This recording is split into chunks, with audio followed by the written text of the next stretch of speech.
What's up, everyone? Welcome to the NBA Daily Podcast, your home for useless facts about the NBA. My name is Dawson Chen, and I'm your host. So, kicking off today, we're going to be talking about the great games we had back on Friday and Saturday in the NBA playoffs. First off, we're going to talk about the Celtics beating the Hawks at home 111-103. This game was incredible. Isaiah Thomas, 5'9", 42 points. He straight carried this team, including hitting huge bucket after huge bucket and a deep Curry three over Jeff Teague to seal the win. All night he was jawing it up with Dennis Schroeder, bench point guard for the Atlanta Hawks, and taking it right to him. Schroeder had a nice game, 20 points. Isaiah had an amazing game, 42 points. Took it right to him, including actually taking it to him and hitting him in the head with his own closed fist, which almost cost Isaiah Thomas Game 4. He almost got suspended by the NBA. But he didn't, and this game is going to be a legend for the Celtics team. Celtics were up 37-20 after one quarter. They had the first hot start of the entire series after having an absolutely abysmal Game 2, especially the beginning, with 7 points in the first quarter. They followed that up with a 37-point first quarter this time.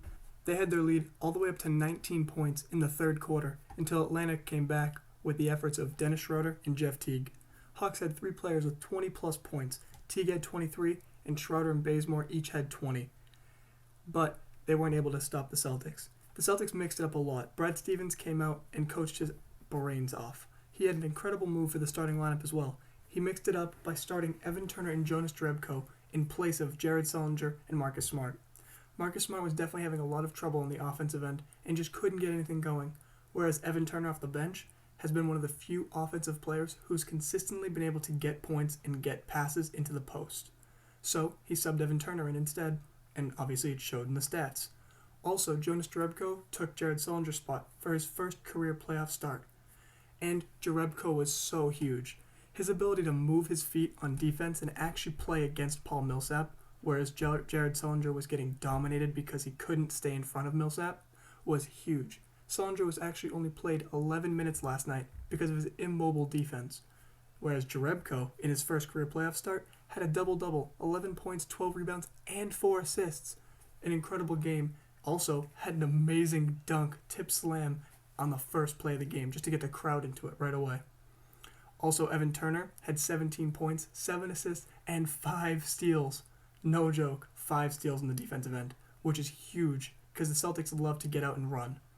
And Amir Johnson, who's been starting obviously, was also big with 15 points and great defense on Horford and Millsap, who both struggled again. They've had a pretty tough series since the first game, combining for 16 points, 8 points apiece. Great defense from Boston, but also unlucky misses in the post. They were just not making the shots they normally make, and that's just not acceptable for the Hawks. They were relying on Dennis Schroeder, who's really not that great of a scorer, and also on Bazemore and Jeff Teague. Those three just couldn't do it when Isaiah Thomas had a career night. So, despite the Celtics missing Avery Bradley and Kelly Olynyk, and Jay Crowder going 1 for 11 from the field because of his ankle injury still hurting him on offense, Celtics were able to pull away and actually win this 111-103. And they're going up today at 6 p.m. to try and even the series at 2 apiece, which will be a huge game, hopefully, because Isaiah Thomas will not be suspended for his hit on Dennis Schroeder's head, and that's going to be important because if the Celtics didn't have Isaiah Thomas, well, you might as well call the series off because then it's over.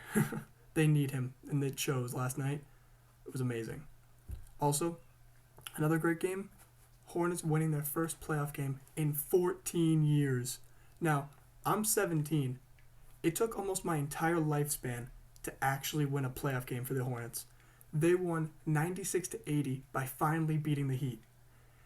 Hornets won this game without Nicholas Batum. That's their second best player, one of their stars. And they did this thanks to big contributions by their rookie Frank Kaminsky down the stretch and Jeremy Lin, who obviously everyone knows from Linsanity a few years ago.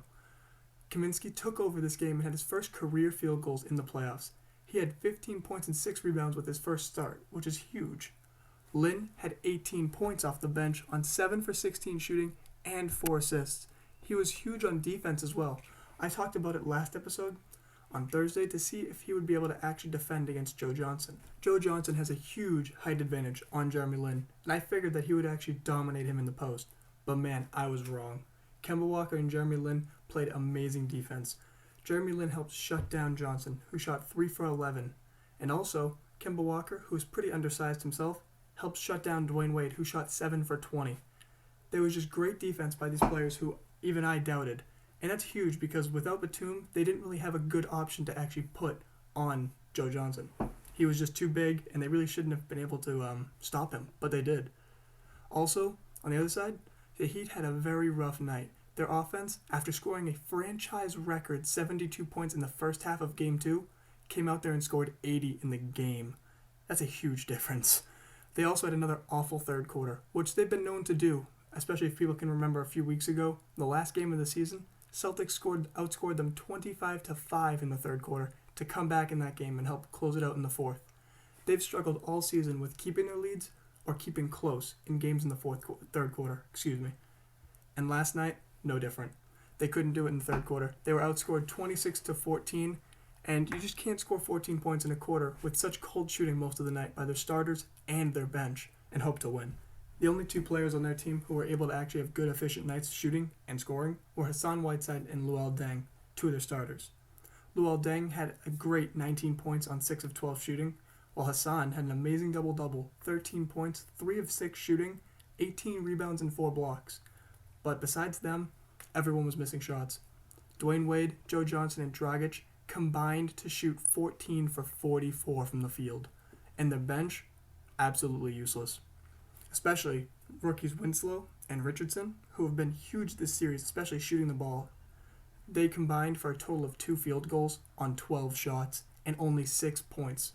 And the Heat did not have the ability to overcome that, especially because the Hornets were fighting to avoid going down 3-0 in the series. If you go down 3-0, you might as well call the series off because it's over. So the Hornets were able to put the series up 2-1 Heat, and it's going to be much closer in the fourth game because the Hornets are again playing at home, and now they have the confidence to win. Now that they've shown they can actually beat this Heat team without their second best player, I feel like they're going to come out guns ablaze again and try and take it to the Heat. They figured something out, especially on defensive end with Jeremy Lin, and Frank Kaminsky finally getting good offensive touches should be huge for this team. Also, their star, Kemba Walker, he probably won't have as bad of a game as he did this time. He shot 4 for 19 for 17 points, but he still led the offense very well with 7 assists. He probably won't shoot 4 for 19 again. So if he shoots better and the whole team contributes like they did last night, they might be able to tie the series up 2-2 going back to Miami. And that's going to be huge to watch because it's amazing for this franchise to finally get their first playoff win. And speaking of 2-2 ties, Toronto, Indiana. The Toronto Raptors blew out the Indiana Pacers 2 games in a row. Looked like they were finally clicking despite DeMar DeRozan continuing his cold stretch. But man, last night, oh my God, was that a shit show. It looked like it was a disaster from the start to the finish. Pacers came out 28-16 in the first quarter, and they just closed it out the rest of the game, winning 100-83 against the Raptors in the Pacers' home court, of course, Bankers Fieldhouse. Now I'm going to go through and give you the actual MVPs for the Pacers in this game, and your mouth is probably going to hit the floor. Ian Mahinmi and George Hill. Now, George Hill may not shock you too much. George Hill is known to be able to go off in the playoffs and play well. He scored 22 points on 9 of 11 shooting, including 3 assists and 4 rebounds. Great game. But Ian Mahinmi, I don't even know what he did with the real Mahinmi, but it definitely wasn't him. 9 of 14 shooting, 4 of 5 from the free throw line, 10 rebounds, 5 assists, 2 steals, a block, and 22 points. This dude doesn't average 22 points over a season. Never mind in one game in the playoffs on the biggest stage. And their star player, Paul George, he only had 19 points on 6 of 16 shooting, 1 of 4 from 3, 4 rebounds, 2 assists. Nothing special, really. The rest of the team didn't do much special. But George Hill and Ian Mahinmi carried this team.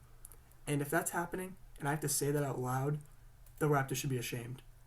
And they should, because their offense was absolute trash. The Trash Brothers struck again. Kyle Lowry, 4 of 12, 0 for 5 from 3. He had a nice grand total of 12 points. But really, his brother, DeMar DeRozan, could not have had a worse game. 4 of 15, 26% shooting, 0 of 2 from 3, 8 points. You can't be scoring 8 points as a star player with 6 turnovers. Let me give you the combined stats for the Trash Brothers right now. They combined for 8 field goals, 20 points, 9 assists, 9 turnovers, and 9 fouls, including Kyle Lowry giving 6 and fouling out in the game. That's awful on all ends of the spectrum. They weren't defending well. DeMar DeRozan can't hit a shot for his life again in the playoffs, and Kyle Lowry continues to suck. They're up there with Stephon Marbury and Jerry Stackhouse, as some of the worst playoff performers in NBA history with over 250 field goal attempts. They're showing out as some of the least clutch players in the NBA. And you know what sucks? They've got a player on their roster, Jonas Valanciunas, who has actually shown to have a great ability to score in the playoffs, especially against his Pacers team. And you know what they did? They barely let him shoot the ball. He shot 6 of 7, only played 27 minutes, and had a grand total of 16 points and 6 rebounds. He's been beasting the entire series. He's one of the only offensive players besides Corey Joseph to consistently score against the Pacers. And he went out there and got 7 shots up, whereas Lowry and DeRozan combined for 27 shots. That's not okay. And if you're Dwayne Casey as the coach of this team, you need to look at yourself in the mirror and say, who should I really be giving the ball to? Who should the offense be running towards? Because it needs to be run through Jonas Valanciunas. His moves on the inside and his interior rebounding as well, on both ends of the floor, have been the only reason why Toronto has won these games. Because Lowry and DeRozan have neither had a good game. Not one game has been like, wow, good job. Especially DeRozan. Lowry has had okay games. Game 3 was okay for him. Game 2 was okay. DeRozan, not even close. 4 for 15 again tonight. Just trash every single game. And the worst part was, they didn't even have good bench contributions this game. In Game 3, they had the great contributions of Corey Joseph. They also had good shooting from Norman Powell, James Johnson. They played well. Last night, Corey Joseph, 0 for 2. He didn't score a point. 0 assists. He had 3 turnovers and 3 steals. He was minus 17 for the game, basically a non-factor, which is huge because he was big in those other 3 games. He was one of the only consistent offensive players besides Jonas Valanciunas. Also, Terrence Ross, 2 for 9, 22% shooting. Just been inconsistent his entire career, but last night he had a total of 7 points. Norman Powell was the only real bench contributor that was in the positives for plus and minus. He had 10 points, he had 3 rebounds, good shooting, the only good player on the team, basically. And that's just awful to say because they could be so much better if DeRozan or Lowry could start shooting the ball well. But they can't, to be honest. They really just can't for some reason. Hopefully, in Game 5 back in the Air Canada Center, they're going to actually play well. Because if they lose Game 5 and go down 3-2, I'm going to have to call the series over. I don't think they'll be able to come back from a 3-2 deficit against the Indiana Pacers. The Pacers smell blood in the water with this team. They have good veterans, and they have players like even Mahinmi who have been stepping up. CJ Miles, who's due for a huge game soon. And if one of those players steps up and Indiana wins in Toronto, they're going to close it in Game 6. But at least we get to see a very competitive series. Whether or not it's great basketball, which it really hasn't been, at least it's closely fought. They're tied 2-2, and that will lead to, hopefully, a good couple of last games. Because now it's basically a best of 3. Whichever team wins the next 2 games out of 3 wins the series. And that's good to watch. Another series that isn't like that, actually, is OKC Thunder versus Dallas Mavericks.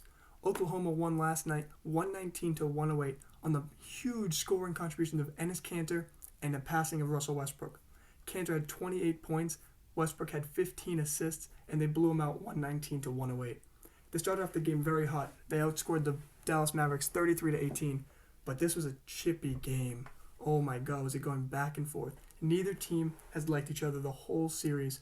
Obviously, there was that issue when Russell Westbrook was dancing with Cameron Payne, and then Charlie Villanueva stepped between them and interrupted their dance, which pissed off Russell Westbrook. And then Villanueva went back at it over Twitter and all of that issue. But besides that, this game itself showed the animosity between these two teams. Westbrook had a technical, Ibaka had a technical, Mejra from the Mavericks had a technical, and Durant had a flagrant 2 and got ejected from the game in the fourth quarter with his block on Anderson, the rookie for the Mavericks. Now, it was a pretty weak flagrant 2, to be honest. He was going for the block from behind after Anderson blew by him, but then Anderson passed the ball, which led to Durant smacking him across the head, which is definitely a flagrant 2 in-game, but it's not worthy of a suspension for the next game. But besides that, it was just chippy back and forth, constant talking. Also, Darren Williams got injured in the first minute of his play, so that was really bad for the team because they just couldn't get anything going. Dirk Nowitzki tried to carry the team. He had 27 points, 8 rebounds. Raymond Felton had 11 assists, another double-double in the series. But They just don't have the talent to compete with the Thunder, and so they're trying to dirty the series up, trying to get in the Thunder's head. And it looks like it's working, only in the sense that the Thunder are actually getting a little bit out of control. But they're still winning games. They're up 3-1 in the series now, and they're looking to close it out at home, which will probably happen. But the series has definitely had a chippy feel to it, and they don't seem like teams that like each other too much, which is definitely interesting to watch as a neutral fan. Speaking of good games for neutral fans, Portland Trailblazers versus the LA Clippers. This game was huge for Portland because they were down 0-2 in the series, and they needed to win on their home court to even have a chance to survive in the series, and they did it. They won 96-88 off of a huge fourth quarter, 26-21, and just great play from their guards. All series, their guards Damian Lillard and CJ McCollum have struggled, but last night they finally erupted. Damian Lillard came out with the first 3 of the game, just set the tone for the entire night. 32 points, 50% shooting, 10 of 20 from the field, 2 assists, 5 rebounds, great night. CJ McCollum also had a great night, 11 of 22 shooting, 27 points. Those 2 guards right there are what drive this team, and they needed them to play well if they hoped to win a single game in the series, and they did. They played amazing last night, combining for 50% shooting overall, great shooting from three-point land, and it was key for them to win this game. Also, Mason Plumlee, the starting center for the Portland Trailblazers, was huge. He had 21 rebounds. I did not mess up there. 21 rebounds and 9 assists. He was basically running the offense as a point center, and he also had 6 points. Another good pickup for them was Mo Harkless. He had 10 points in this game, 7 rebounds. Overall, just great contributions from the entire starting lineup. Their bench didn't do too much, to be honest, but they didn't need it to, because Damian Lillard, CJ McCollum, Mason Plumlee, and Mo Harkless were awesome the entire game. They played quite a few minutes as well. On the other side of the ball, the Clippers didn't play as well. Now, Chris Paul himself, 10 of 21 from the field, had a good game. He had 9 assists and 26 points. Obviously, you expect it from Chris Paul. But the one player who didn't have a good game, Blake Griffin. He shot 5 of 16 from the field. He had 12 points, 7 rebounds, and he was just completely shut down by Mo Harkless. Harkless was key in the defensive efforts against Blake Griffin, especially when they were on the court together, obviously. And he helped contain him. He couldn't get good shots off, unlike the first game where he was just dominating Mason Plumlee. And then also, DeAndre Jordan had a good game. He had 16 rebounds. He had 11 points. But really, the key to this was the fact that the entire bench unit, besides Jamal Crawford, who is the 6th man of the year, of course, was pretty much trash. Wesley Johnson, Jeff Green, Austin Rivers, Cole Aldrich, and Paul Pierce shot a combined 4 for 14 from the field. And you just can't do that as a bench unit if you want to actually hope to win. Jamal Crawford did try to carry the bench, but he couldn't do it himself. He shot 9 of 18. He had 19 points, which is pretty big, especially for a bench player. But he played poor defense as well. He got lit up on the other side of the ball. And if you're going to get lit up on the defensive end, you need to be scoring more than 19 points. Speaking of getting lit up, JJ Redick, I'm looking at you. 2 for 10 from the field. Are you serious? 1 of 4 from 3. 5 points. That's all he got. And he got lit up by CJ McCollum. McCollum scored 15 points in the first half on JJ Redick. That's just terrible defense, because JJ Redick is known to be a decent defender at the best, also a good one at times. But last night didn't show, and his offensive contributions were so bad that he was limited to only 24 minutes. Basically, Jamal Crawford helped play as the starting shooting guard instead of JJ Redick because of how poor he was shooting. And I know shooters have difficult times in opposing arenas, especially in the playoffs, mainly because of the noise and the different atmosphere. But that's no excuse. 2 for 10 in a playoff game is not acceptable, especially as a starting caliber player. But credit where it's due. Damian Lillard, CJ McCollum, and the Portland Trailblazers deserved to win that game, and they did. So the series is now 2-1. Clippers are leading it, and it's going to be in Trailblazers territory next game, Game 4. And that's going to be a huge game to watch. And it'll be really important because if the Portland Trailblazers can tie this series, that'll be big for their confidence going back to LA. And speaking of key Game 4s, tonight there's going to be a couple of huge ones. First off, Spurs versus the Memphis Grizzlies. The Spurs are looking for a sweep. They probably will get it. I know that they're going to be leading by a lot throughout this entire game. They'll probably be up big in the third quarter. They'll outscore them. You know how it is. The Spurs are just much better. Kawhi Leonard and LaMarcus Aldridge, too good of a core. Golden State against Houston. Supposedly Steph Curry is going to play tonight, so that'll be big because if he plays, Houston might as well kiss their season goodbye. Now, they won't get swept tonight, They did win one game, but if they go down 3-1 going back to Golden State, it's over. We already think it's over anyways, as everyone expects the Golden State Warriors are much better, but I'm looking to see Steph Curry come out with a vengeance against Patrick Beverley and maybe score a good, 50 points. Who knows? Then there's also the key Game 4 between Atlanta and Boston, 6 p.m. That'll be good to watch because Boston looks like it's doing pretty well. Isaiah Thomas obviously exploded last game. Who knows? They might win this one and tie the series up. And then finally at 8:30 tonight, Eastern Time, Cleveland Cavaliers versus the Detroit Pistons. The Pistons have kept this series very close. They're always leading at halftime. They're doing really well. And then the fourth quarter rolls around and Cleveland wins.